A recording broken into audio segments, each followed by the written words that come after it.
Bom dia. Hoje, primeiro domingo de julho, nós teríamos os aforismos e o pensamento social e político, de Shri Aurobindo.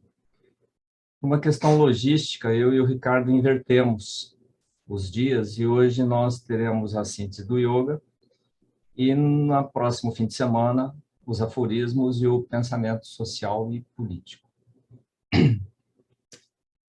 Então eu já começo compartilhando a tela aqui. Hoje, então, a gente vai abordar a segunda parte, ou a parte final, do capítulo 14, 14º, da parte 4, que é o poder dos instrumentos. Eu vou começar fazendo uma brevíssima revisão do que a gente viu na último encontro da síntese, só para dar o gancho para o que nós vamos ver hoje. No início do capítulo, esse é o primeiro parágrafo do capítulo. Ele fala que essa segunda parte do Yoga da Autoperfeição trata do poder aumentado, ampliado e retificado dos instrumentos de nossa natureza normal. Ele lembra que para você começar a cultivar essa segunda perfeição, você não precisa esperar a primeira perfeição. Não precisa esperar que a igualdade da mente e do espírito esteja solidamente estabelecida. Você já pode trabalhar paralelamente, por assim dizer. Mas essa igualdade é indispensável que ela esteja num certo grau ou solidamente estabelecida para que o poder dos instrumentos possa se tornar completo e, principalmente, agir com segurança na direção divina. Essa igualdade que ele tratou no capítulo anterior é a base para que a gente possa agir com segurança, segundo a orientação divina. E o objetivo desse cultivo a perfeição dos poderes da nossa natureza instrumental, é fazer da natureza um instrumento capaz de cumprir as obras divinas. Todo o trabalho é feito por um poder, pela Shakti divina, pela energia do divino, e, visto que o Yoga Integral não pede o abandono das obras, não preconiza, não propõe que você se retire do mundo, mas, ao contrário, a execução de todas as obras em uma consciência divina e com uma guiança suprema. Os poderes característicos dos instrumentos, mente, vida e corpo, devem ser não só purificados de defeitos, mas elevados à aptidão necessária para essa ação mais vasta. O primeiro pilar, os primeiros pilares do yoga integral são a purificação. Aqui ele coloca que devem ser não só purificados, mas elevados, aperfeiçoados. Há uma aptidão necessária para essa ação mais vasta, com a guiança da consciência, da guiança suprema e uma consciência divina. E, no final do caminho, devem passar por uma transfiguração espiritual e supramental. No início, a gente trabalha a partir da mente, da discriminação,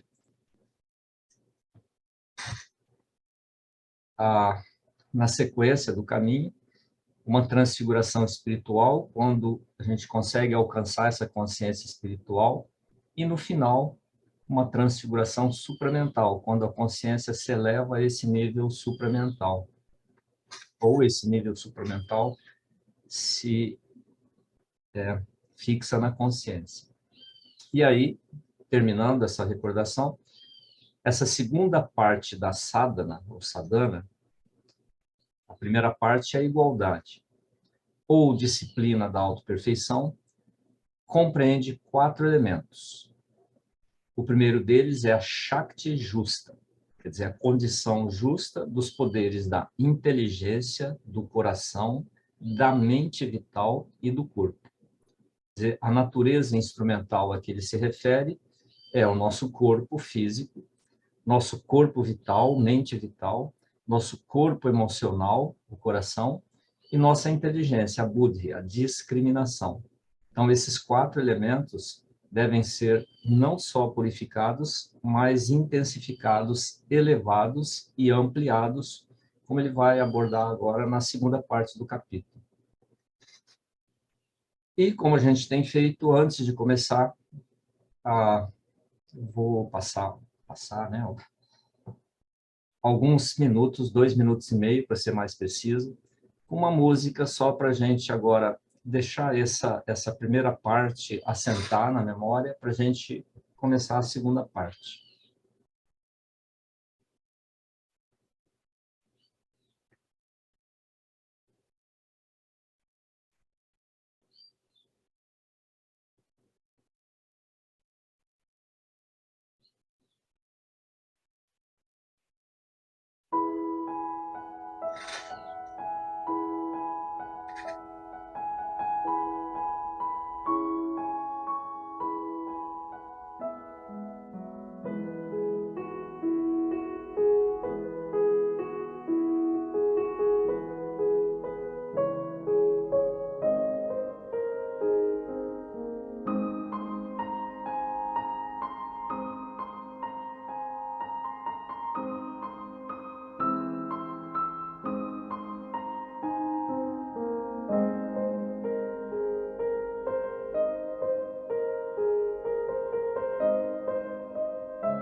Então, nessa segunda parte, ele começa dizendo que há também um prana psíquico, uma mente prânica ou alma de desejo.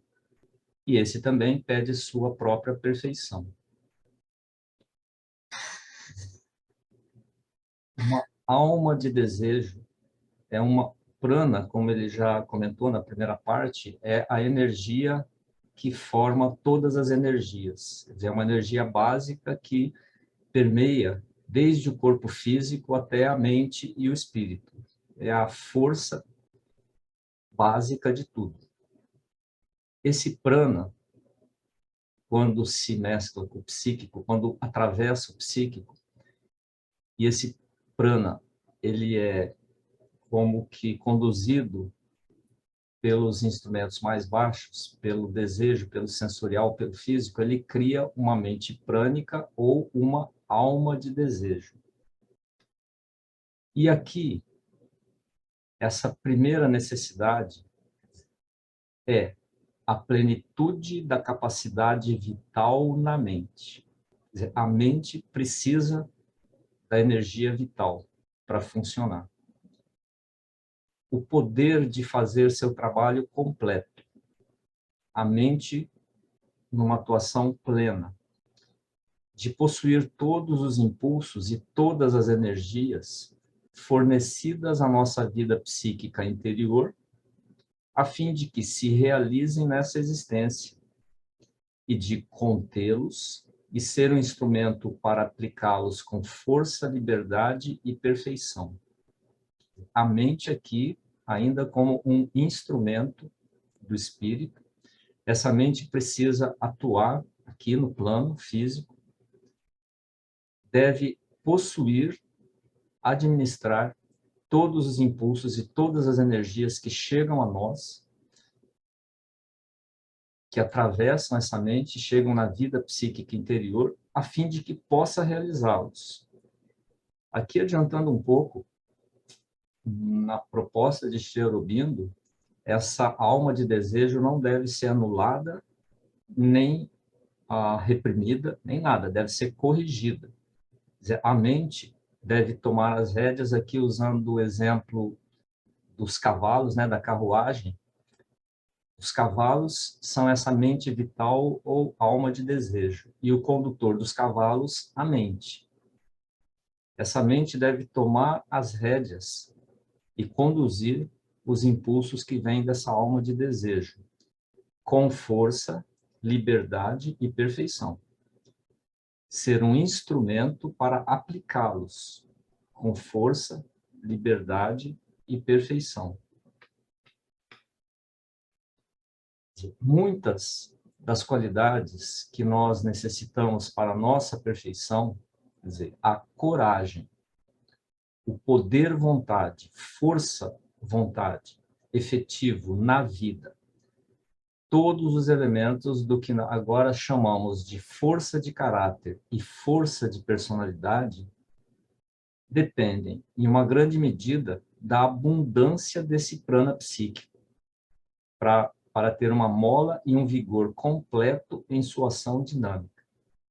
Quer dizer, esse prana psíquico, essa força, essa energia prana, atravessando o psíquico, ela é fundamental e importante para que a gente possa ter um vigor completo na ação dinâmica da coragem, do poder vontade, aqui uma força vontade, efetivos na vida. E tudo o que nós chamamos de força de caráter e força de personalidade. Esse prana vital, esse prana psíquico é fundamental, desde que corrigido, ajustado, aperfeiçoado, para que a gente possa ter uma personalidade completa e efetiva. Junto com essa abundância, deve haver alegria, clareza e pureza estabelecidas no ser vital psíquico. Ser vital psíquico. Aqui, acho que é válido lembrar a estrutura dos corpos como é colocada por Sri Aurobindo, né? Nas cartas, ele detalha isso com mais detalhes, com mais cuidado. É como se a gente tivesse o corpo físico, corpo vital e corpo mental aqui exterior. Mais profundamente, existiria um físico interior, um vital interior e um psíquico interior, que são mais plenos, mais vastos e mais puros. E no fundo desse físico interior, vital interior e psíquico e mental interior, esses planos, eles como se comunicam com o ser psíquico, que é o centro, a alma, o centro mais fundo do fundo. Então, essa parte do vital mais profunda, que não é o vital de superfície, que ele é como que conduzido, normalmente conduzido, dominado pelos sentidos, pelo vital sensorial. Mas mais no fundo do vital interior, existe essa conexão, nesse caso, do vital interior com o psíquico. Então, essa alegria, essa clareza e essa pureza são qualidades do ser vital, mas esse ser vital que está mais profundo, mais em contato com o psíquico. Isso deve ser trazido para frente. Esse dinamismo não deve ser uma força agitada, fervente, tempestuosa, caprichosa ou brutalmente apaixonada. Seriam os cavalos sem o condutor, todos agitados, correndo para qualquer lado. A energia deve estar aí. A energia vital, ela é importante, ela é fundamental. O prana psíquico. Ela deve ter a exaltação de sua ação, mas uma energia clara, feliz e pura, uma exaltação estabelecida, sustentada com firmeza e pura. Então, de novo, não é questão de eliminar, de reprimir, de suprimir a energia vital, mas de ajustar, de conduzir, de purificar.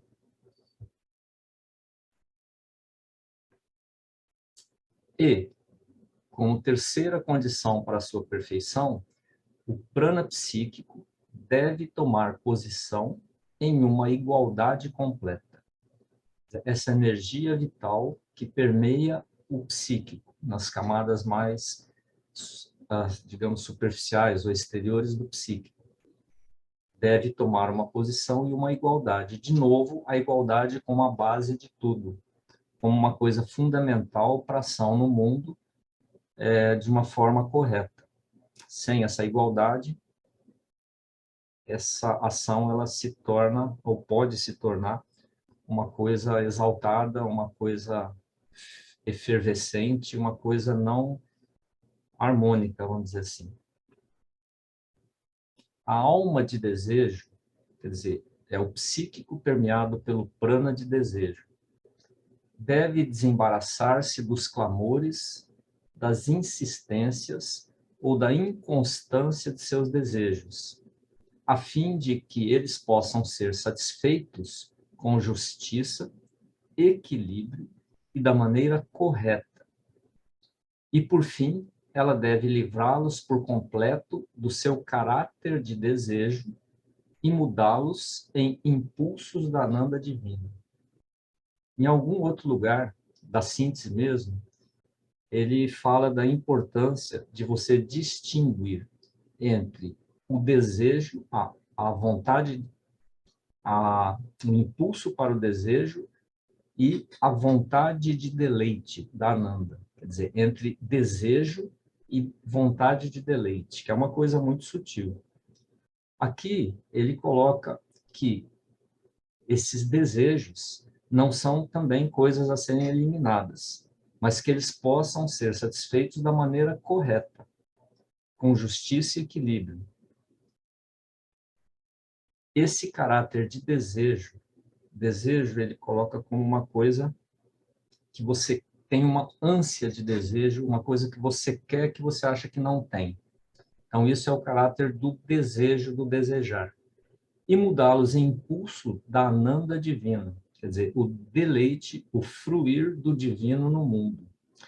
É muito sutil isso e é um ponto muito sujeito a distorções.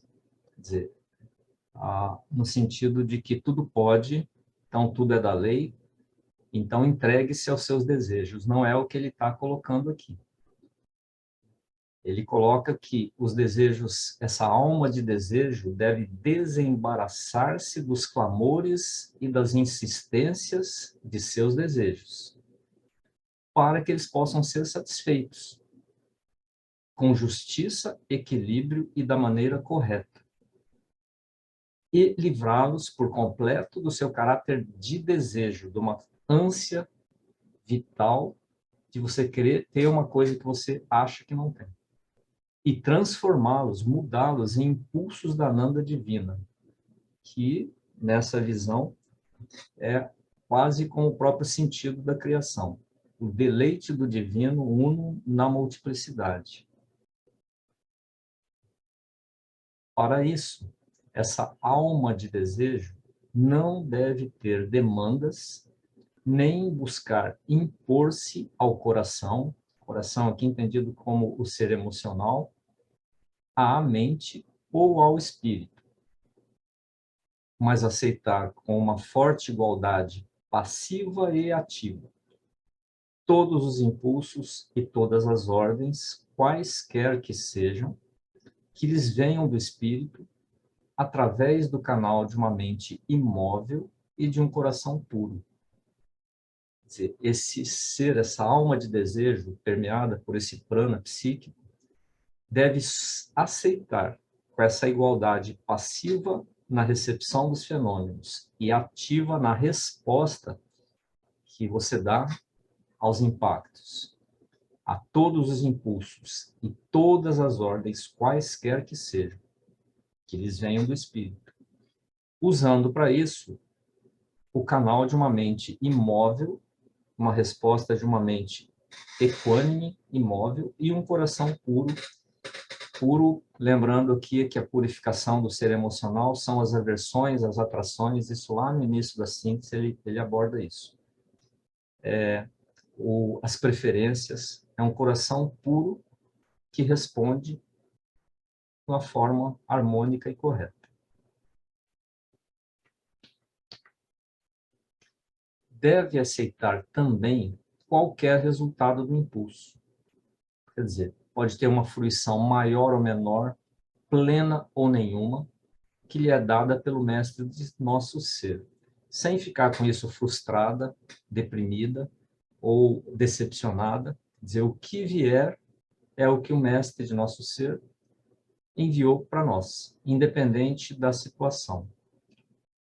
Isso, de novo, traz a necessidade de uma igualdade na recepção dos fenômenos. Quer dizer, não ter a expectativa do resultado, e qualquer que seja o resultado, deve ser aceito por essa alma de desejo, que deve ser transformada num impulso para a Ananda divina, aceitando tudo o que chegar com equanimidade.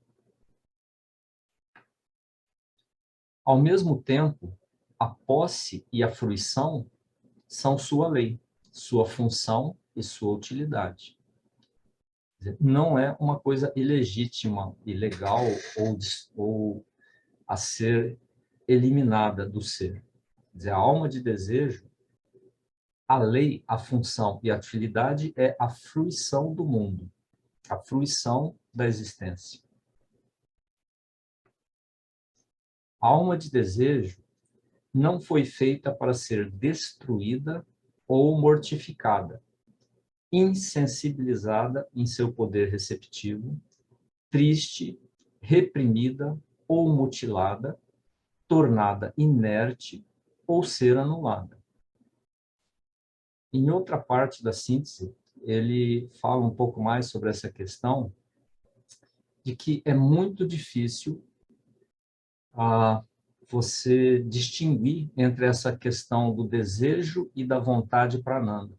Então, o que as tradições antigas ou contemporâneas fizeram foi simplesmente eliminar a alma de desejo. Se você não consegue distinguir entre a vontade de deleite e a ânsia do desejo, se você não consegue transformar ou perceber o que é uma, o que é outra, uma dentro da outra, o que é mais fácil, então, é você mutilar, é você cortar, você eliminar e reprimir essa alma de desejo, no sentido bem amplo.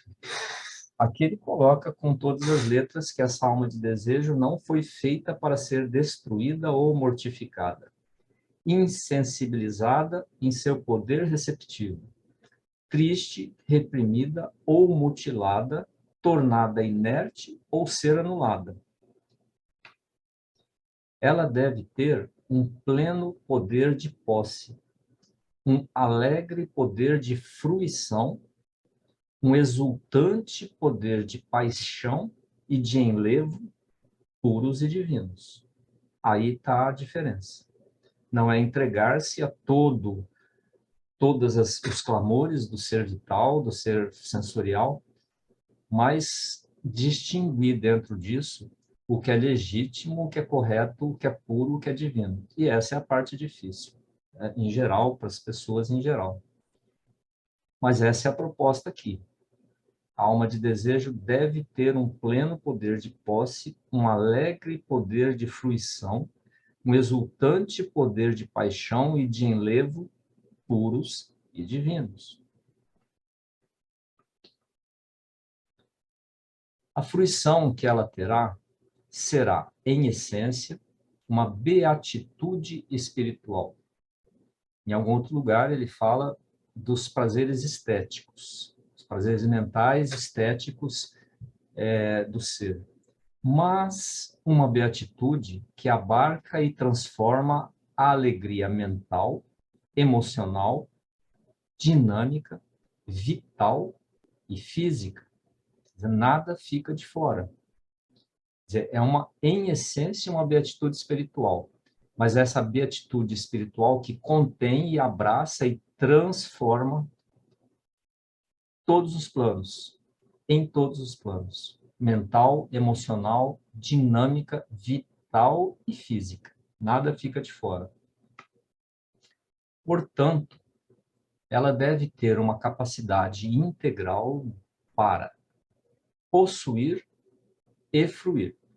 Possuir não no sentido da posse egoística, mas de aceitar, de abraçar, para possuir e fruir, e não deve falhar ao espírito, à mente, ao coração, à vontade e ao corpo, por incapacidade, fadiga ou inaptidão para suportar as grandes intensidades. Está falando aqui da alma de desejo na mente.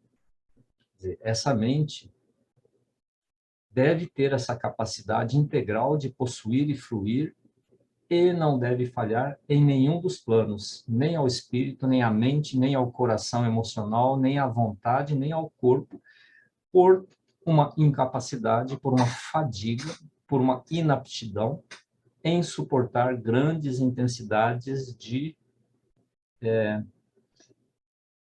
experiência. Plenitude, pureza e alegria claras, a igualdade, a capacidade de possuir e de fruir, constituem a perfeição quádrupla do prana psíquico. Quer dizer, essa energia que permeia o psíquico e que pode trazer com ela esse elemento do vital e sensorial e que deve ser corrigido, que deve ser purificado, ajustado. E o objetivo aqui, a perfeição quádrupla desse plano psíquico é plenitude, pureza e alegria claras, igualdade e a capacidade de possuir e de fruir. A fruição, que é colocada como, não a fruição em si, mas o deleite do espírito na matéria. Agora ele passa para o quarto instrumento, né? Chitta. O outro instrumento que necessita perfeição é o chitta, acho que é assim que fala. E, no significado completo dessa expressão, podemos incluir o ser emocional e o ser psíquico propriamente dito. Esse conceito de chitta, ele coloca lá no início também da síntese, é a mente que processa as informações, a mente operacional, processa as informações dos sentidos, envolve aí a memória, envolve os conceitos, o raciocínio básico e o ser emocional também. O ser emocional estaria nesse conceito de chitta. E o ser psíquico propriamente dito, que é a conexão mais profunda do ser mental, como ele falou, que eu comentei aqui, o ser mental aqui exterior, que é o que está atuando aqui nesse momento, mas existe um mental interior muito mais amplo, que tem contato com outros planos, e nos aspectos, nos planos mais profundos desse mental, ele tem conexão com o psíquico, e aqui ele inclui o ser psíquico propriamente dito, nessa conexão com o mental. Esse coração, esse ser psíquico do ser humano, atravessado pelos fios dos instintos vitais, é uma trama de cores misturadas e inconstantes, de emoções e de vibrações da alma, boas e más, felizes e infelizes, satisfeitas e insatisfeitas, calmas e agitadas, intensas e obtusas.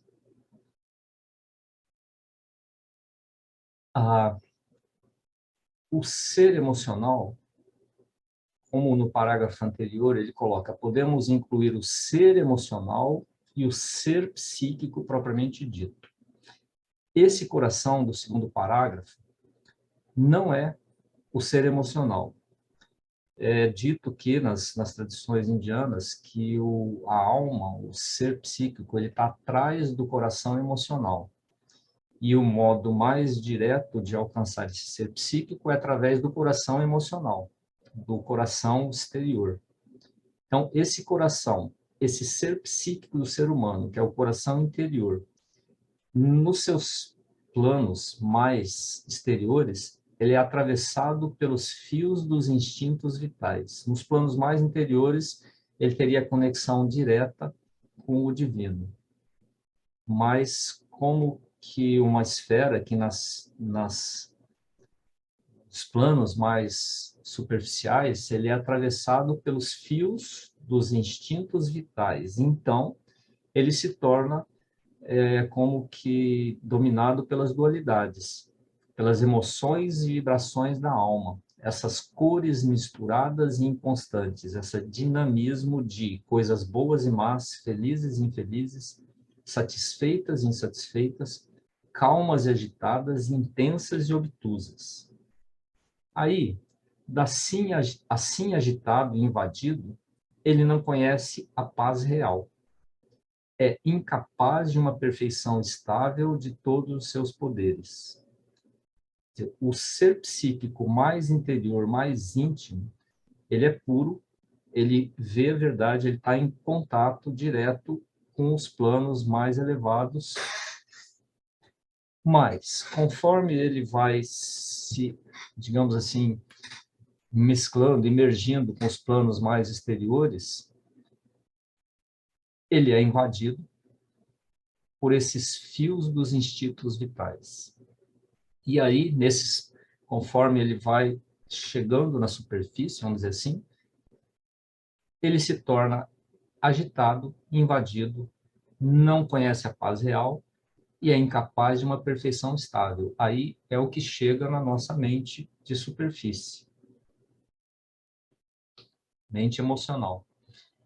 Pela purificação, pela igualdade, pela luz do conhecimento, pela harmonização da vontade, ele pode ser levado a uma intensidade tranquila e à perfeição. Então, aí a gente retorna aos primeiros capítulos, né? A purificação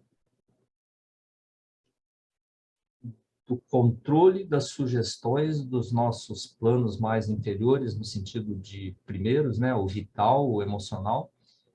A igualdade, que é o primeiro degrau do trabalho lá em cima, pelo conhecimento e pela harmonização da vontade. Esse psíquico, na sua manifestação, na sua imersão, vamos dizer assim, nos planos mais superficiais, pode ser levado a uma intensidade tranquila e uma perfeição. Aí, os dois primeiros elementos dessa perfeição são, de um lado, uma doçura, uma amplidão, uma gentileza, uma calma e uma clareza elevadas e vastas, e, de outro lado, uma força e intensidade poderosas e ardentes. Lembrando aqui que ele está falando do Chitta, que é essa mente operacional que inclui o ser emocional.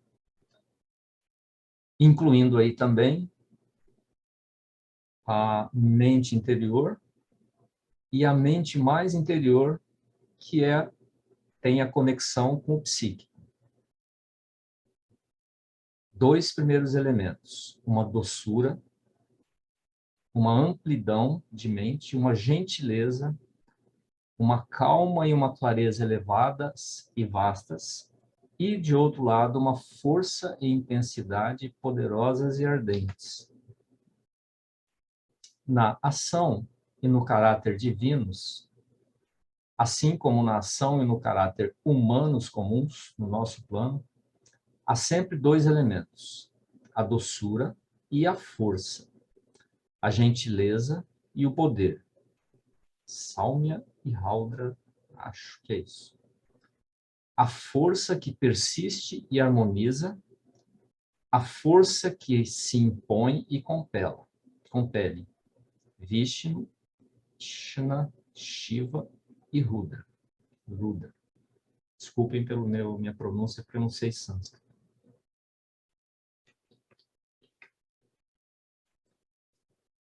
Ambos são igualmente necessários para uma ação perfeita no mundo, a doçura e a força.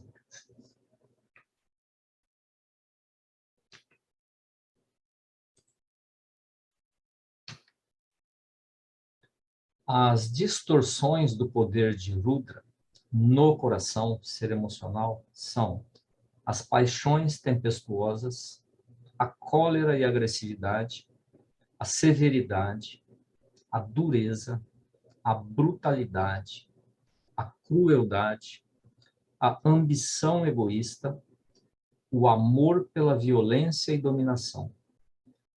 São as distorções desse poder no ser emocional.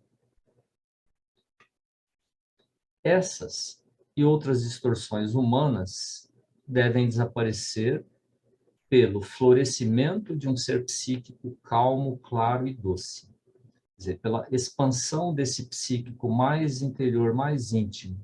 Ele como que atravessando, permeando os planos interiores, físico, mental e vital, físico, vital e mental. E se livrando dessas distorções, isso deve então florescer aqui no ser mental exterior, esse ser psíquico calmo, claro e doce. Porém, por outro lado, a incapacidade para a força é também uma imperfeição. Só um ser humano que é só claro, calmo e doce e não tem esse aspecto da força é um ser não completo no mínimo. A permissividade, a fraqueza, a autoindulgência, certa debilidade e frouxidão ou passividade inerte do ser psíquico são os últimos resultados de uma vida emocional e psíquica em que a energia e o poder de impor-se foram reprimidos, desencorajados e anulados. Essa é uma questão também que muitas linhas, né, muitas propostas colocam que você deve ser simplesmente sempre claro, doce, pacífico e não deve se envolver em ação que seja mais dura, mais violenta. Aqui ele coloca de novo que essa permissividade, essa fraqueza, essa autoindulgência, essa debilidade, frouxidão ou passividade do ser psíquico são os resultados de uma vida emocional e psíquica em que a energia e o poder de impor-se foram reprimidos, desencorajados e anulados. A perfeição total tampouco consiste em possuir apenas a força de perseverar, ou em cultivar apenas um coração de amor, caridade, tolerância, benignidade, submissão e paciência. Esse é um lado da coisa, é um lado da questão, um lado importante, sem dúvida, né? Inegável, indiscutível. Mas o outro lado da perfeição comporta o poder contido e calmo, não egoístico, de Rudra, armado com a força psíquica, a energia do coração forte, que é capaz de suportar sem recuar uma ação prolongada ou exteriormente austera ou mesmo violenta quando necessário. Quer dizer, não só a doçura, a passividade, o amor, a aceitação, mas também essa força psíquica, essa energia forte que é capaz até mesmo de uma ação violenta quando necessário. Mas é o poder contido e calmo e não egoístico. E aqui, de novo, a gente chama a ajuda da Gita, né? Onde está lá Arjuna e Krishna, e o Krishna recomendando que o Arjuna, sim, vá para a batalha. A batalha é uma coisa, uma guerra é uma coisa violenta, né? É uma coisa de você matar os primos lá. Mas quando é necessário, sem ódio, com calma, sem egoísmo, simplesmente cumprindo seu dharma, seu papel no mundo. Ele era um guerreiro, né? Arjuna era um guerreiro. É isso que você tem que fazer, então você faz, mesmo que seja uma ação violenta, quando necessário.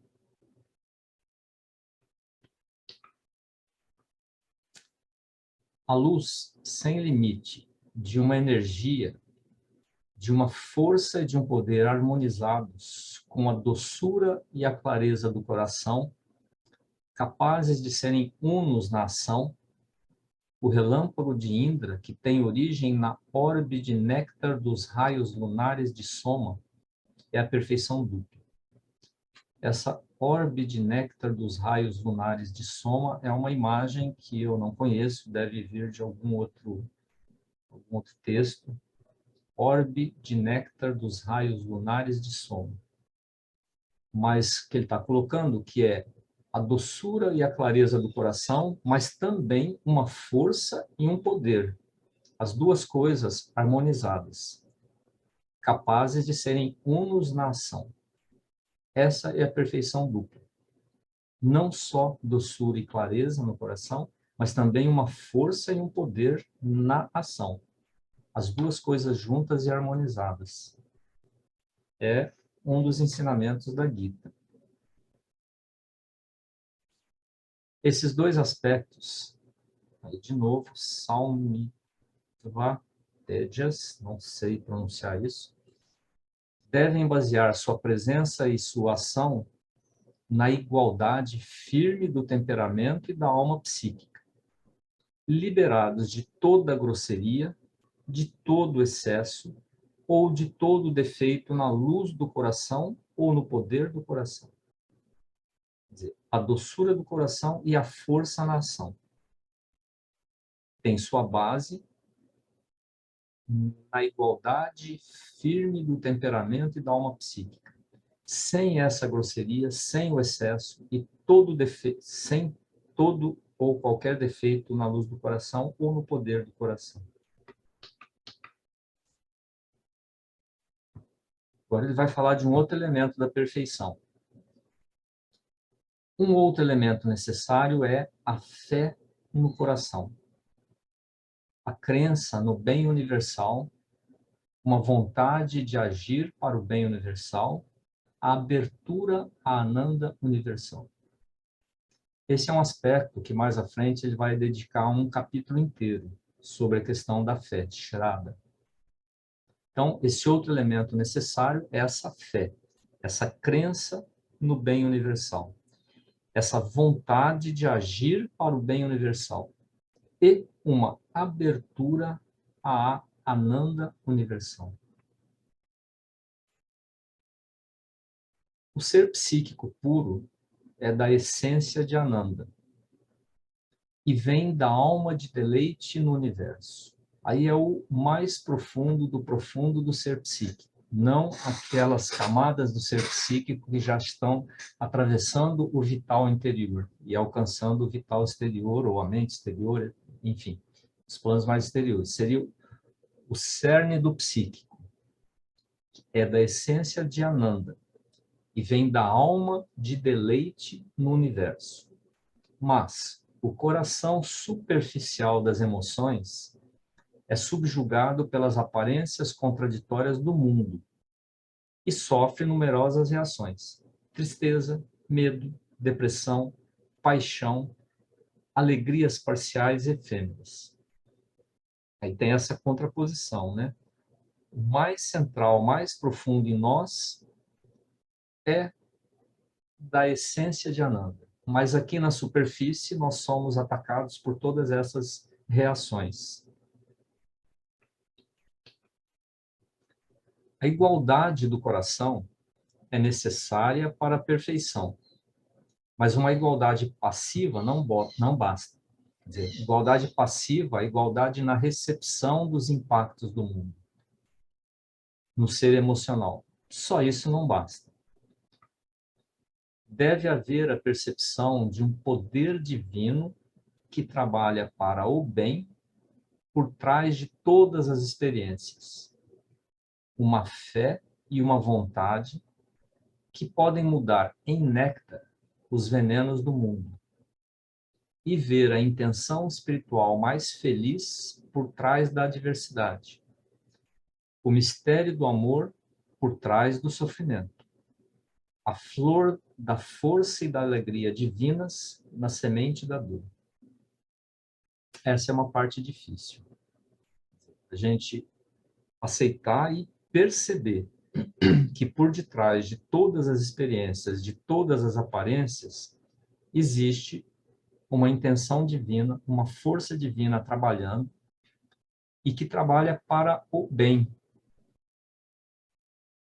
Se a gente consegue enxergar isso, todas as dificuldades, todos, como ele fala aqui, os venenos do mundo, podem ser mudados, transformados em néctar.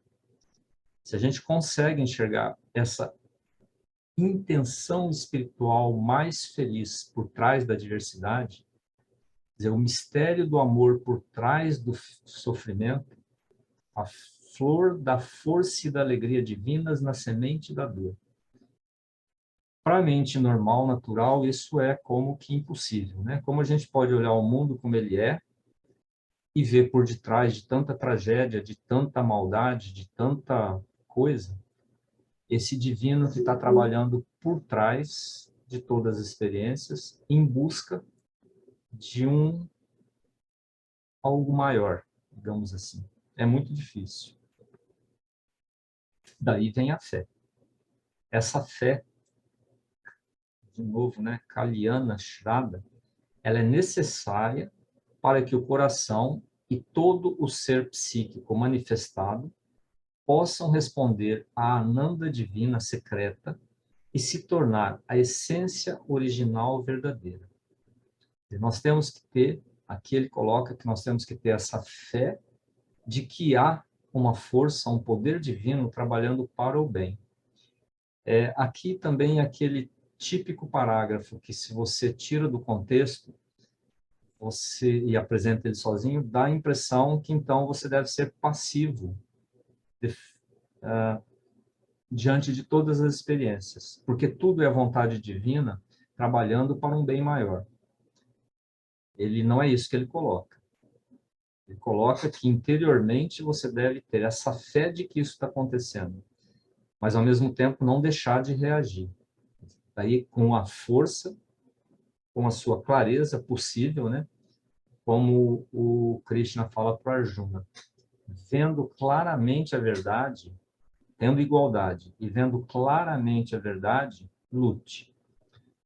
A gente não tem nem essa igualdade completa, nem consegue ver claramente a verdade final. Mas, dentro das nossas possibilidades, lute.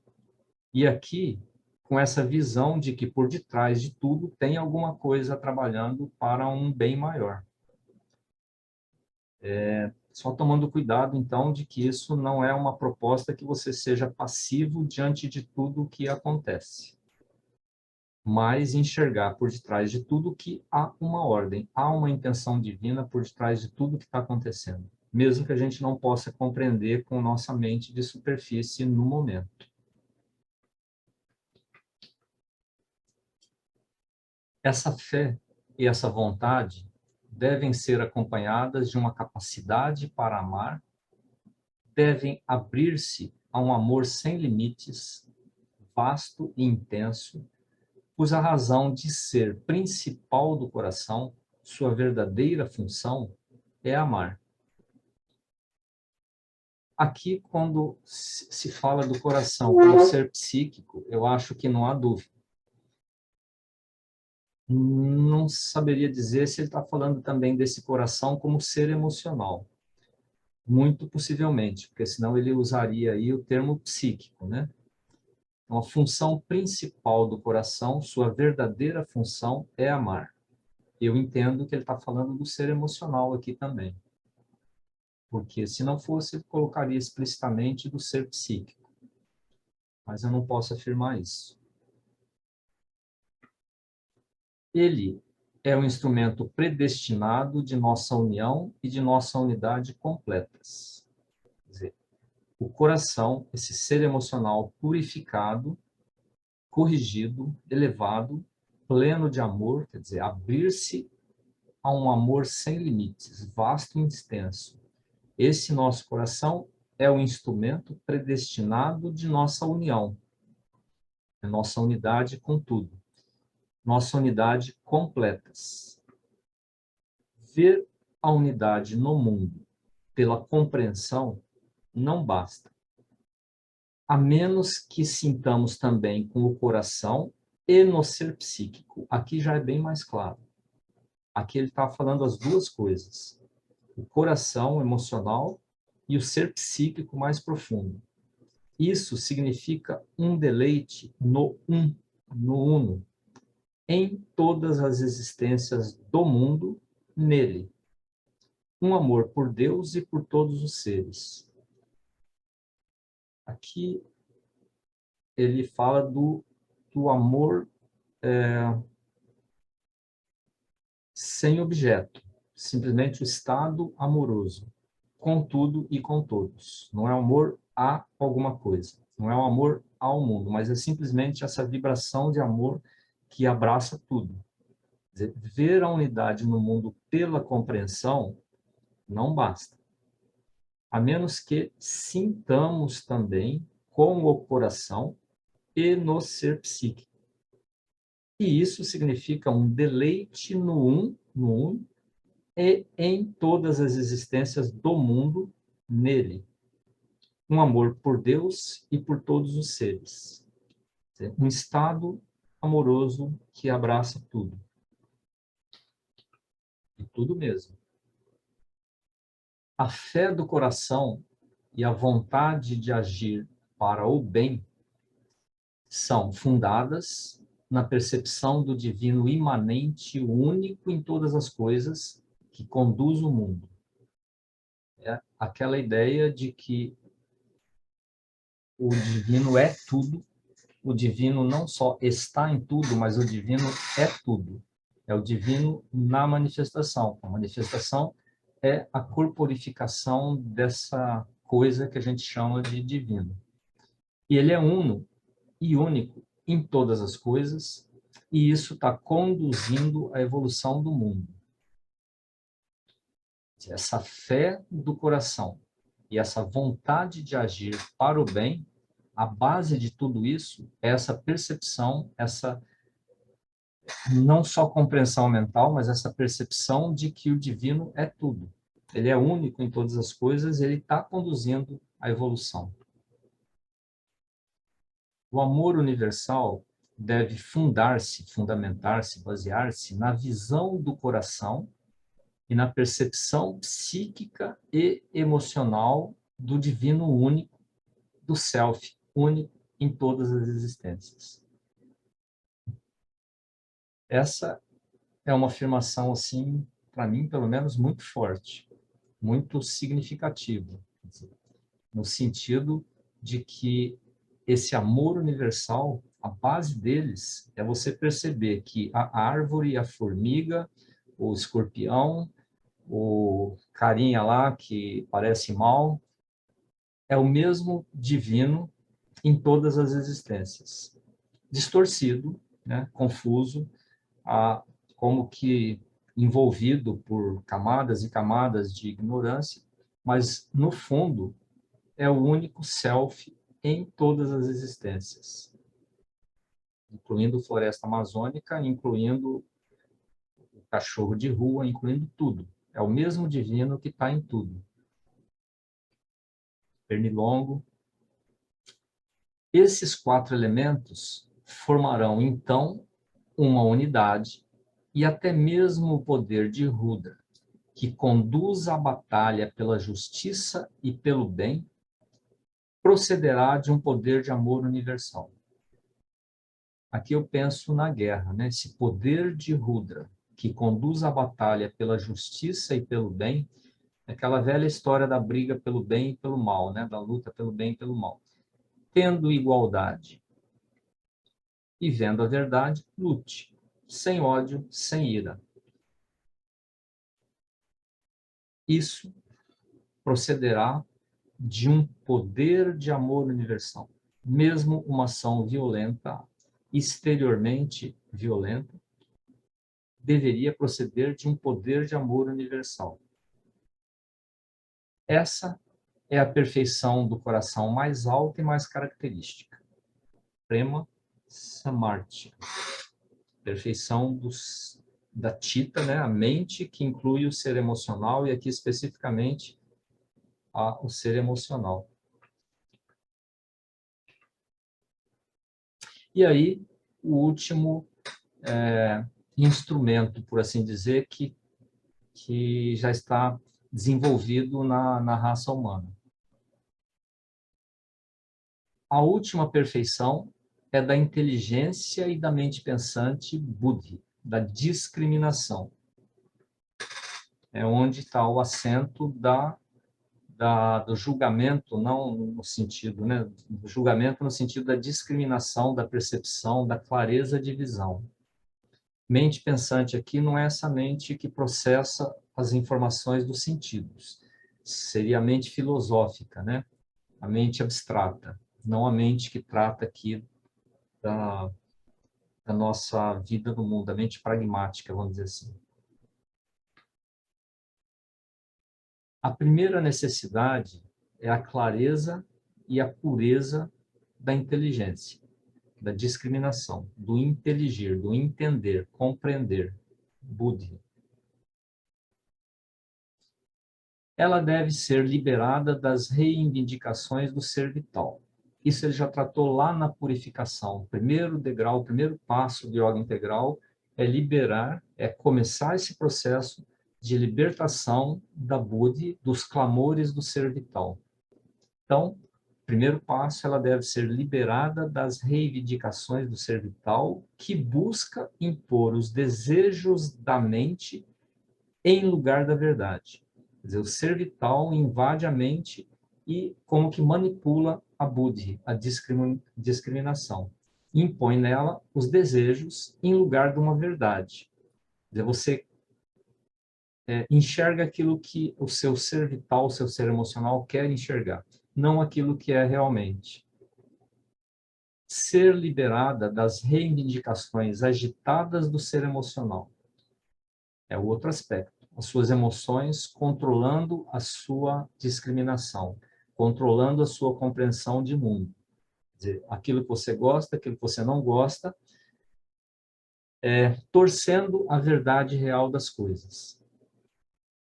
Que se esforça para colorir, deformar, limitar e falsificar a verdade com as tonalidades e as formas das emoções. O ser emocional invadindo a sua inteligência, sua discriminação, sua compreensão e como que moldando a sua percepção, a sua resposta, a sua compreensão da realidade. Isso deveria ser anulado, eliminado. Essa compreensão, essa buddhi deveria ser liberada dessas invasões, vamos dizer assim, do ser emocional e do ser vital, que distorcem a sua percepção da verdade. Ela deve ser liberada de seus próprios defeitos também, da inércia no poder de pensar, da estreiteza obstrutiva, da falta de vontade de abrir-se ao conhecimento, da desonestidade intelectual no pensamento, dos preconceitos, das preferências, da teimosia na razão e das determinações falsas da vontade de conhecer. E em outro capítulo, em outra parte, ele fala que essa é a parte mais difícil, porque é a própria inteligência, a própria discriminação tentando corrigir a própria discriminação. Quer dizer, é como assim, o gato correndo atrás do rabo. Uma imagem, né? Fica correndo em círculos tentando pegar o próprio rabo. Em algum outro lugar, ele fala que essa é a parte mais difícil da perfeição, que é a discriminação tentando se livrar das coisas que atrapalham a própria discriminação. Então, é uma coisa sutil e difícil. Sua única vontade deve ser tornar-se um espelho puro da verdade, de sua essência, de suas formas, de suas medidas e relações. Isso deveria ser o objetivo da buddhi, da discriminação, da vontade inteligente. Tornar-se um espelho puro daquilo que realmente é, se livrando de todas essas invasões e apropriações do ser emocional e do ser vital, que tentam conduzir essa inteligência. Um espelho claro, uma medida justa, um instrumento de harmonia fino e sutil, uma inteligência integral. Isso deveria ser nossa busca. Essa inteligência clara e pura pode, então, tornar-se algo de luz serena, uma irradiação forte e pura que emana do sol da verdade. À medida que você vai se livrando dessas invasões do ser vital e do ser emocional, das preferências mentais, dos preconceitos, dos opostos, né, das dualidades, essa inteligência cada vez mais clara e mais pura, ela vai se tornar uma irradiação forte e pura que emana do sol da verdade. Quer dizer, ela começa a se tornar como que um instrumento mais transparente para receber essa verdade e manifestar e responder a isso.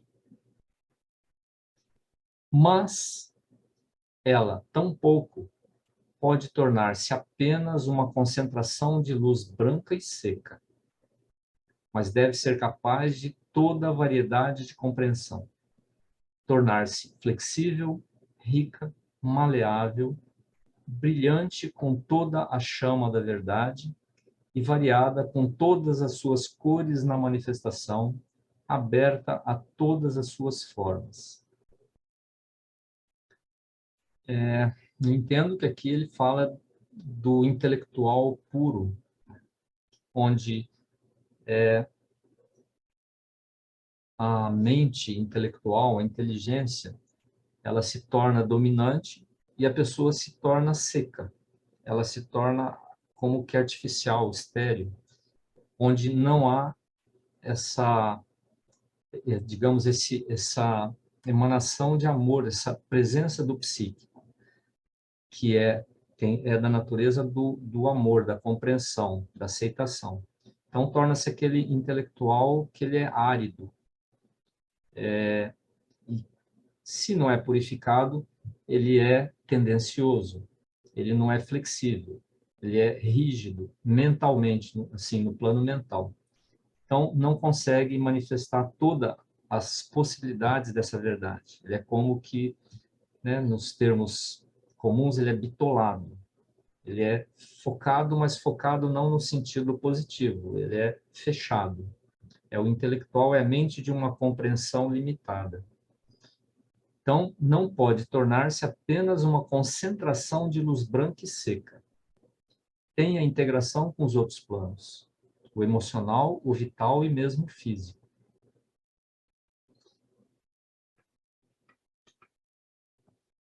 Assim preparada, essa mente, esse Buddha, ela se desembaraçará de todas as limitações, não estará fechada nessa ou naquela capacidade, ou forma, ou atividade do conhecimento. É uma Buddhi aberta a todas as formas, a todos os tipos de conhecimento, a todos os planos, quer dizer, não terá limitações. É uma abertura horizontal, vertical, esférica, a todo tipo, forma ou atividade de conhecimento. Ela será um instrumento capaz de qualquer trabalho, pronta a tudo que o Purusha lhe demandar, sem pré-conceitos, sem pré-visões, sem limitações do campo de atuação que essa mente é colocada ou é proposta ou é induzida a atuar. Pureza, irradiação clara, variedade rica e flexível, capacidade integral, formam a quádrupla perfeição da inteligência pensante. Quer dizer, pureza, a buddhi, a discriminação, a inteligir, a inteligência é pureza, uma irradiação clara, uma variedade de atuação rica e flexível e uma capacidade integral. É a quádrupla perfeição da inteligência.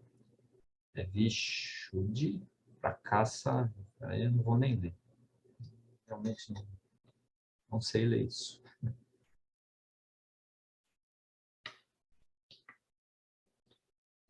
Assim aperfeiçoados, os instrumentos normais agirão, cada um segundo sua natureza, sem a interferência indevida de um ou de outro, e servirão à vontade desobstruída do Purusha em uma totalidade harmoniosa de nosso ser natural. Os instrumentos aí, o corpo físico, o corpo vital, o emocional, o mental cita no sentido de que processa, raciocina, processa, e a buddhi, a compreensão. Sem uma interferência indevida num e no outro, cada um atuando de uma forma pura, clara e desobstruída, servirão à vontade do Purusha. Quer dizer, essa vontade que vem de cima, essa conexão com os planos mais altos, ela pode fluir até o plano físico, sem impedimentos, sem distorção, em uma totalidade harmoniosa de nosso ser natural. Aqui ele está falando do final do caminho, né? Quando a gente consegue realmente purificar todos os planos, harmonizar todos os planos e se abrir a essas indicações mais altas. Essa perfeição deve aumentar de maneira constante, contínua, sua capacidade de ação, a energia e a força de suas operações e certa grandeza do escopo de sua natureza total. Aqui, de novo, aquela ideia de progresso gradativo. Não acontece de uma hora para outra. Essa perfeição deve aumentar de maneira constante, quer dizer, constante, contínua e permanente, essa capacidade de ação, pouco a pouco. Quer dizer, toda a energia e força de operações crescendo de maneira constante, contínua e permanente, e certa grandeza do escopo de sua natureza total. Certa grandeza na forma de atuação, nas áreas de atuação. É um crescimento, como se diz, crescimento esférico em todas as direções. Uma perfeição esférica. Os instrumentos estarão, então, prontos a transformar-se em sua própria ação supramental, em que encontrarão mais absoluta, mais unificada, a luminosa verdade espiritual da natureza inteira aperfeiçoada. E no final das contas, quando esse plano supramental descer, se manifestar e como que embeber o ser, vai encontrar instrumentos prontos para manifestar isso aqui no plano material, no nosso mundo. Ou nos outros planos também, quem sabe. Para que essa ação supramental possa acontecer, ela precisa encontrar um instrumento aperfeiçoado. À medida que esses instrumentos vão crescendo e se aperfeiçoando, essa ação supramental ela pode ocorrer de uma maneira mais pura e mais direta aqui no plano, nos planos da nossa vida.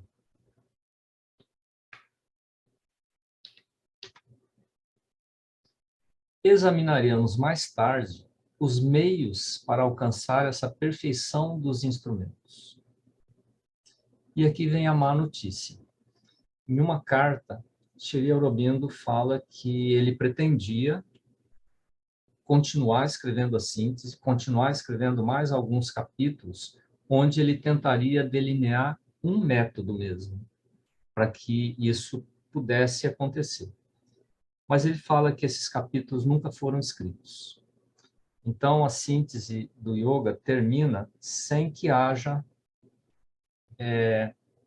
uma descrição de métodos práticos para alcançar essa perfeição.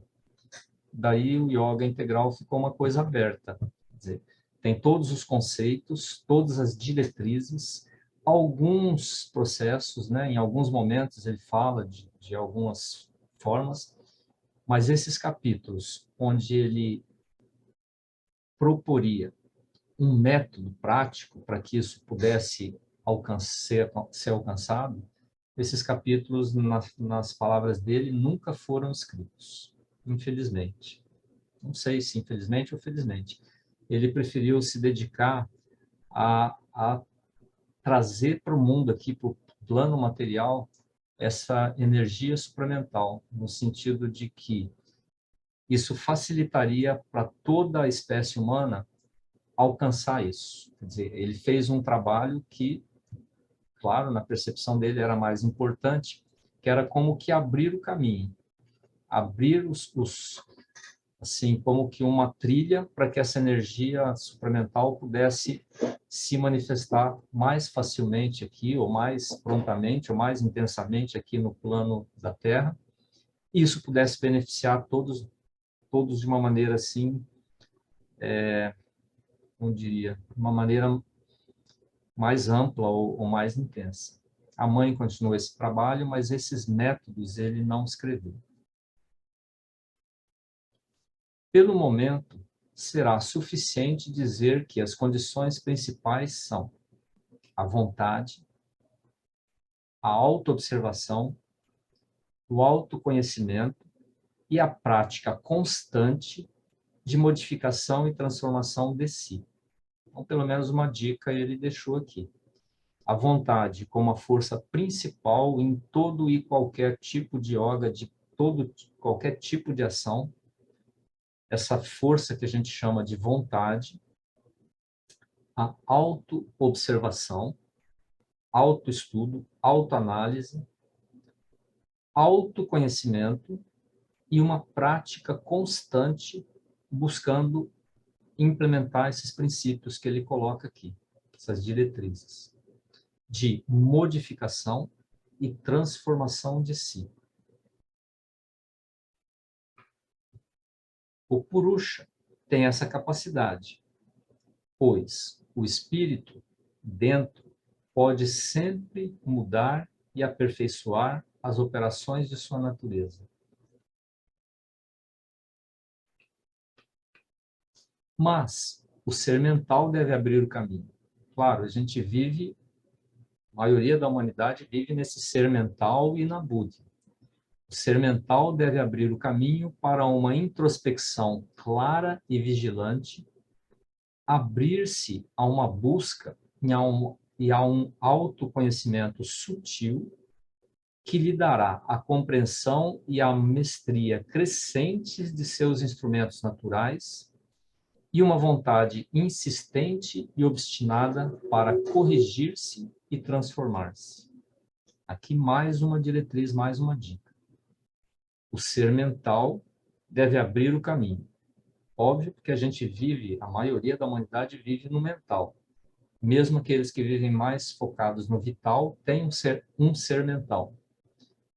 Esse ser mental deve abrir o caminho para uma introspecção clara e vigilante, um olhar para dentro, um abrir-se a uma busca e a um autoconhecimento sutil que lhe dará compreensão e mestria crescentes dos seus instrumentos naturais, corpo, vital, emocional, mental e buddhi, discriminação. E uma vontade insistente e obstinada, olha os termos, para corrigir-se e transformar-se. Quer dizer, aqui, a vontade é uma palavra-chave. Vontade insistente e obstinada para corrigir-se e transformar-se. Para você corrigir-se, você tem que aceitar que você não está certo. Tem alguma coisa distorcida, alguma coisa errada. E essa é a outra parte difícil, a gente admitir que tem alguma coisa em nós que não está correta. E corrigir-se e transformar-se. Pois, a essa vontade, a Prakriti acaba sempre por responder, malgrado todas as dificuldades e qualquer que tenha sido a duração prolongada de sua resistência original. Pelo poder da vontade, insistente e obstinada, buscando ajustar alguma coisa que não está harmônica, a Prakriti, a matéria, ela acaba sempre por responder. Quer dizer, não importa o quanto tempo isso esteve desarmônico, desalinhado, por assim dizer. E qualquer que tenha sido a duração prolongada de sua resistência original. Aí vem a insistência, o não desistir.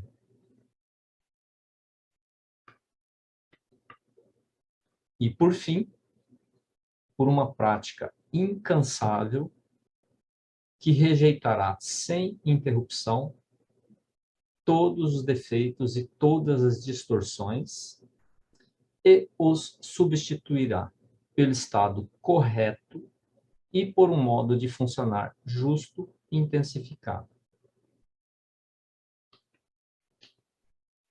Ascese, tapásia, paciência, fidelidade e a retidão do conhecimento e da vontade são as coisas necessárias até que um poder maior que nosso self mental intervenha diretamente para efetuar uma transformação mais fácil e mais rápida. Então, em relação ao método que eles tinham a intenção de escrever, de falar sobre, é o que restou. São esses 2 parágrafos finais do capítulo. Quer dizer, essa prática incansável de rejeitar sem interrupção todos os defeitos e distorções, uma substituição pelo estado correto e um modo de funcionar justo e intensificado. Tudo isso utilizando a mente racional.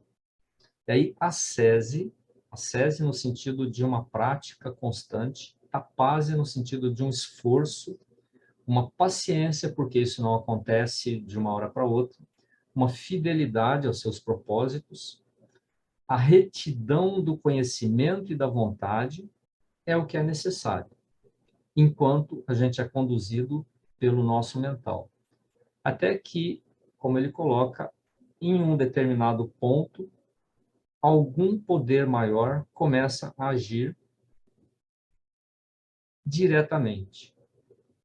Não é mais o nosso ser mental, o nosso si mental que está conduzindo o yoga, mas alguma coisa acontece e a gente começa a ser conduzido por esse poder maior que vai intervir diretamente e vai propiciar uma transformação mais rápida e mais fácil em algum estágio desse caminho. Bom, aqui termino esse capítulo. Eu coloquei uns slides finais, porque essa segunda parte ficou um pouco menor. Como que um resumo do capítulo. Como a gente sabe, é impossível resumir Shri Aurobindo, porque cada parágrafo, cada frase tem a sua importância, tem a sua necessidade. Mas eu pincei alguns conceitos como que para tentar dar uma visão geral do capítulo. Então, data vênia, como dizem, né? Os 4 membros da nossa natureza instrumental. Inteligência, buddhi, coração, ser emocional, coração, mente, aí a tita envolve tudo, né? A mente pragmática, a mente que processa os sentidos e as emoções, ser emocional. A vida como ser vital, nosso ser vital e nosso corpo físico. Então, o poder dos instrumentos deve ser elevado e ampliado. Então, ele coloca como a correta condição dos poderes da inteligência, coração, mente, vida e corpo. Qual é o objetivo? É tornar a natureza um instrumento apropriado para os trabalhos divinos. Elevar, ampliar e retificar o poder dos instrumentos de nossa natureza.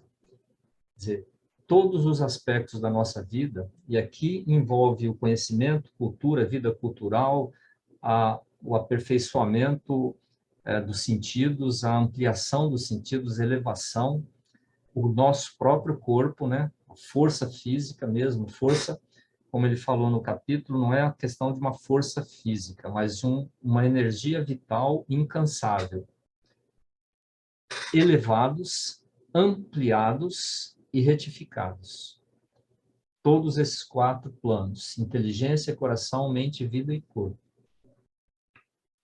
O corpo. O corpo é uma base para toda ação interior. Ele deve ser treinado, acostumado a não impor seus próprios limites aos membros mais nobres. Um corpo doente, ele interfere na ação da mente. Ele interfere no própria disposição vital, né?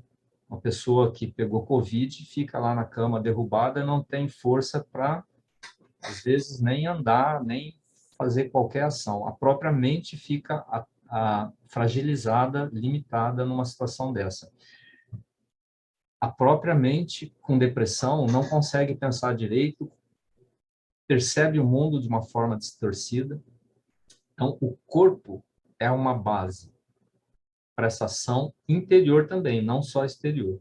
E deve ser acostumado a não impor seus próprios limites aos membros mais nobres.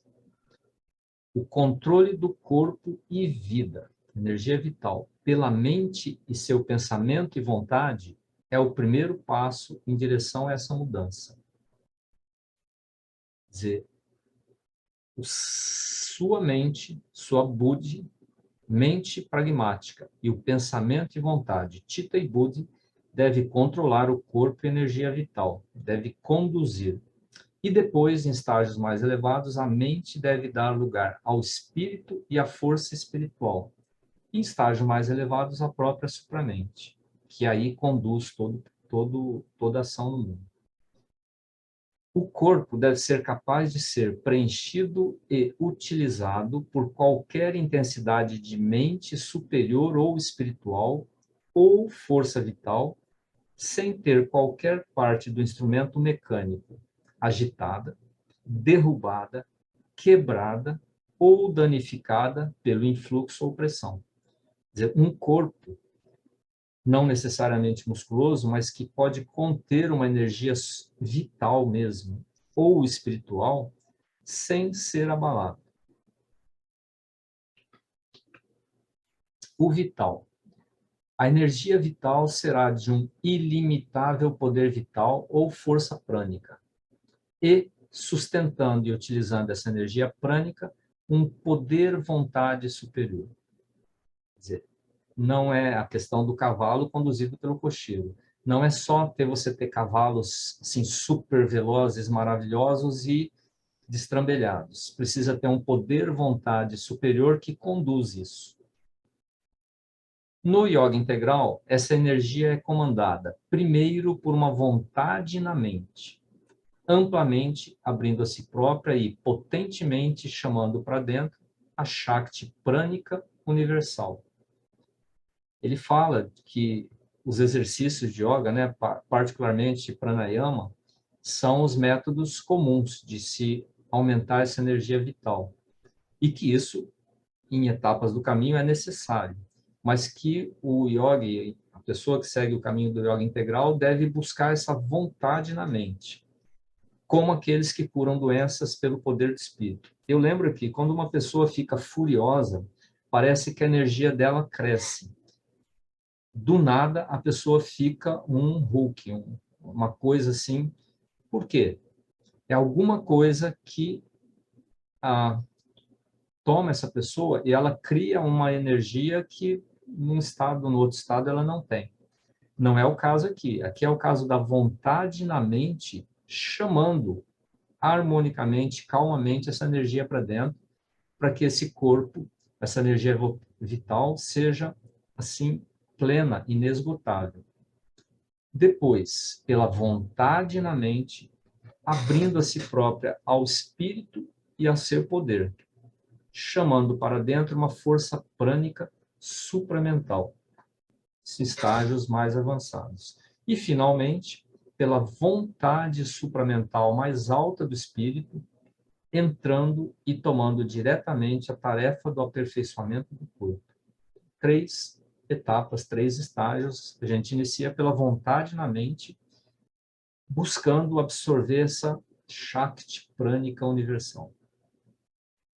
É necessário uma fé, Shraddha, no poder da mente em colocar sua vontade sobre o estado e ação do corpo, tal como aqueles que curam doenças pela fé, vontade ou ação mental. Aqui eu lembro do efeito placebo, que é muito conhecido na área da saúde, onde se dá pílula de açúcar para uma pessoa e fala que aquilo é remédio, a pessoa se cura.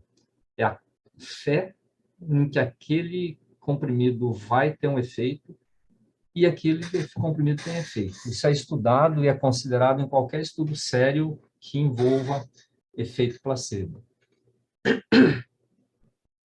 O prana não é apenas uma força para a ação da energia física e vital, mas suporta também a ação mental e espiritual.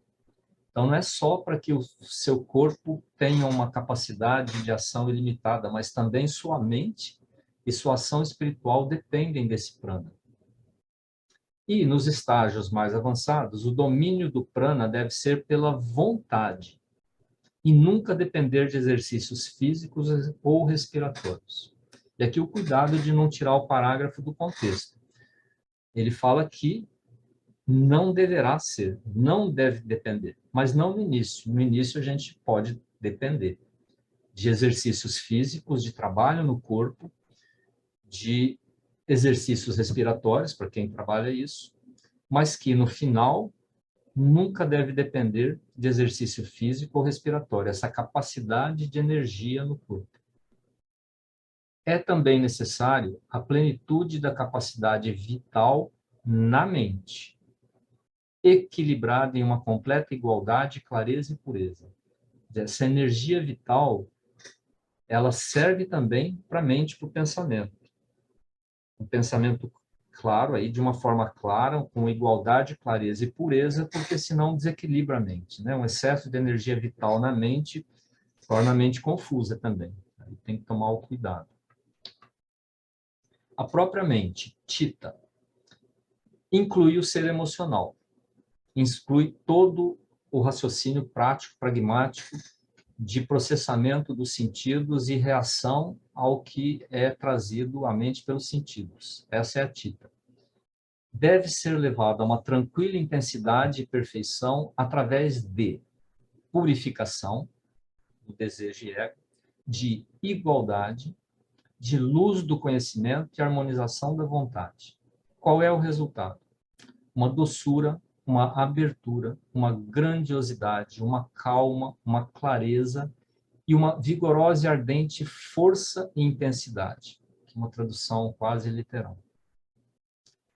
E os dois lados da perfeição: amor, caridade, tolerância, doçura, brandura, indulgência, e o outro lado, um autocontido, calmo, não egoístico, poder de Rudra, que é capaz de suportar, onde necessário, uma violenta ação.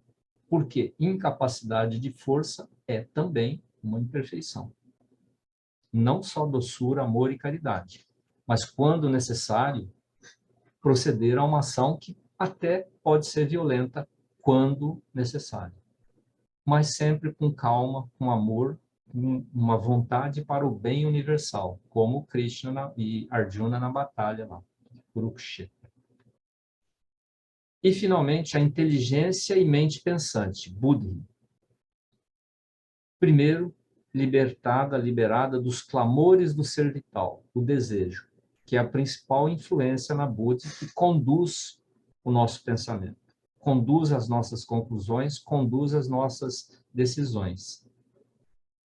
Libertada também de suas próprias imperfeições, que ele fala que é a parte mais difícil. Inércia de pensamento, estreiteza, má vontade para abrir-se ao conhecimento, prepotência e preferência. Essa Buddhi deve se tornar-se um desenegrecido espelho da verdade, capaz de toda a variedade de compreensão, aberta a todas as formas de manifestação da verdade, clareza e pureza. Então, essas são as 4 perfeições e as principais condições para a perfeição, que é o final do capítulo, onde ele dá alguma ideia do que ele poderia ter escrito depois, que ele não escreveu. Vontade, autoobservação, autoconhecimento. Uma constante prática ou automodificação e transformação. Ascese, tapásia, paciência, fé, retitude de conhecimento e vontade. O ser mental deve abrir o caminho por uma clara e observadora introspecção, quer dizer, a partir do mental que a gente trabalha. E depois, posteriormente, um poder maior espiritual, supramental, intervém diretamente para efetuar uma transformação mais rápida e mais fácil. Então, aí termina o capítulo, e aqui eu volto ao quadrinho inicial. Igualdade é a base de tudo, plenos poderes da natureza, que ele tratou nesse capítulo, corpo, vida, mente, coração e inteligência, e no próximo capítulo ele vai tratar dessa força de alma, força de vontade, que deve preencher o instrumento. Quer dizer, ele tratou aqui no capítulo atual da elevação da natureza. E agora ele vai tratar no próximo capítulo da força que preenche esse instrumento. Depois da fé, dedica um capítulo, Shakti Divina, toda essa energia que conduz, e depois vai tratar da questão da fé, e aí da evolução. Bom, terminamos aqui o capítulo, e eu vou propor, então, uma audição, um recolhimento, aproximadamente, acho que 8 minutos, onde a gente simplesmente deixa esses conceitos, né, essas ideias, simplesmente como que decantar a nossa memória. Eu não vou propor nenhum trabalho especial, simplesmente deixar essas palavras de Sri Aurobindo se decantarem na nossa memória, como semente caindo lá no fundo do lago. Então, uns 8 minutos de recolhimento.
Bom, os movimentos estão abertos, os microfones estão abertos.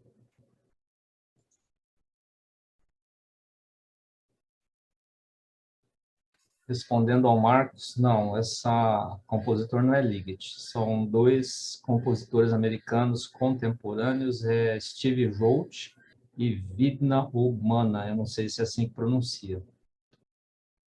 A peça de 1998.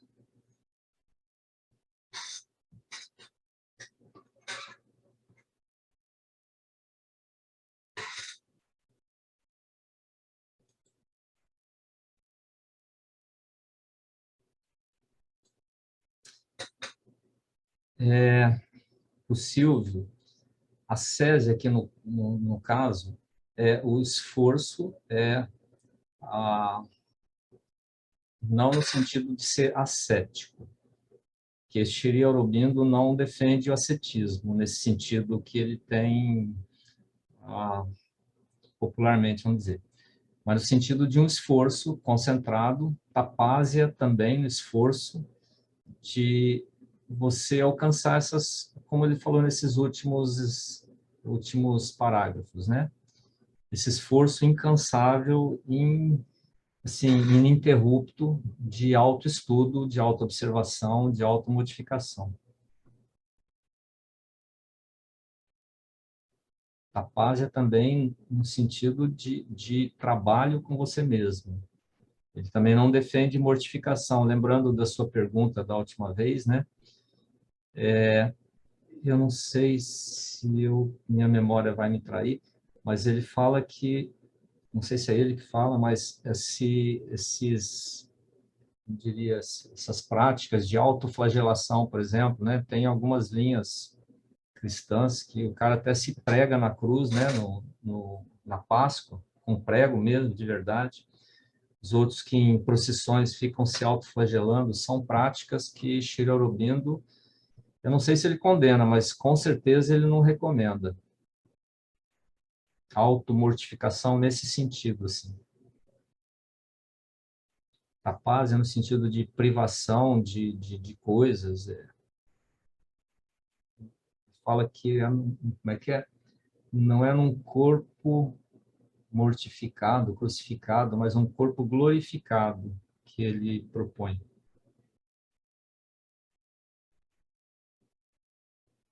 E Henrique, posso arriscar mais uma questãozinha rápida aí, por gentileza? sim, por favor. Além de Tapásia, Ascese, o autoestudo, autoobservação, entraria também, digamos, Karma Yoga, a ação voltada para não resultado imediato, como dizem os Vedas, ó? É assim, o Sri Aurobindo, no início da síntese, o livro A Síntese do Yoga, ele tem 4 partes. Tem uma introdução, que por si só é um livro maravilhoso. Depois, a parte 1, 2, 3 é sobre Karma Yoga, Jnana Yoga e Bhakti Yoga. E ele fala que a base do yoga integral, o plano de fundo ou pano de fundo, é a yoga do Gita, é Karma Yoga, Bhakti Yoga e Jnana Yoga. Mas não no modo tradicional. Ele, como Karma Yoga, resumidamente, né, porque ele dedica o que, umas 200 páginas para Karma Yoga no livro A Síntese do Yoga. Seria exatamente essa ação no mundo sem visar os resultados. Jnana Yoga, ele amplia não só para estudos de religiosos ou estudos espirituais, mas conhecimento e cultura no sentido muito amplo. E o Bhakti Yoga, não só o yoga da devoção aos mestres, aos deuses, não sei o quê, mas o yoga do coração, das emoções, da estética, de você se refinar em todos os campos da estética, em todos os sentidos, nos seus ouvidos, nos seus olhos, o seu olfato, o seu paladar, ele ser trabalhado no sentido de ser refinado, de ser purificado e refinado. Então, o Bhakti Yoga é muito mais amplo do que o Bhakti Yoga como é conhecido por aí, tá? E no Karma Yoga, esse trabalho no mundo, essa ação no mundo, mas buscando essa consciência mais alta. Não se retirar da ação do mundo. Esse é fundamental. Ok, também aproveito para deixar meu muito obrigado aos esforços, o trabalho de todos vocês aí. Muito obrigado mesmo. Um ótimo domingo. Isso é Karma Yoga, somos todos instrumentos aqui. Perfeito. Gratidão. Tchau, tchau. Tchau, boa semana. Obrigado. Obrigado, gente. Um abraço a todos. Um ótimo domingo.